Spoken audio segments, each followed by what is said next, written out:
మంచిగా ఉంటే మంచి, తేడాలు వస్తే తలకాయ లేచిపోతాయి. అరే నీ గుద్దలు దమ్మంటే నా ముఖం ముందుకు రారా, చెప్పాను కదా ఇంకా లంచ్ చూడక మూతి పని రీపోతాయి. నేనేది అన్నా బాగుంది కన్నా అంటూనే ముద్దాడుతావే. పాదు మొక్కలు నా సుల్లి పాదు ముండోడక.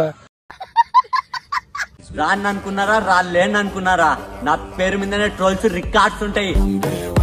కానీ ఎదిగినప్పుడు నువ్వు నా బొచ్చంత కూడా లేవు, అర్థమైందా? ఇప్పుడు ఏంటంటే రూపాయి బాగా దింగుతున్నావు, హుషారు దింగుతున్నావు బ్యాంక్ లోడే. ఇంట్లో ఎప్పుడన్నా మన రిలేషన్ గురించి అడితే చెప్పు, నాకు ఒక బాయ్ ఫ్రెండ్ ఉన్నాని, వాడు పెద్ద గ్యాంగ్స్టర్ అని. అరే ఓ చోటే డాన్గా సుల్లిగా నా ఒక్క చేత్తో గుర్తు దమ్మాడ కూడా వస్తాను లంజోడక. నీకన్నా బెస్ట్ దొరికితే అది ఎలాగో నేను వదిలి దింగిద్ది, అది వదిలి దింగేలోపు నువ్వు దాన్ని దింగు, దింగేనైనా సాటిస్ఫాక్షన్ అన్నా మనకుంటుంది. బ్యాంక్ లో కూడా ఏం మాట్లాడతాను కూడా హుషారు దింగుతున్నావు. గుర్తుపెట్టుకో, పేరు గుర్తుపెట్టుకో. ఈ ఫీల్డ్ లో కొత్తగా ఏదైనా ట్రై చేయాలంటే నేనేరా.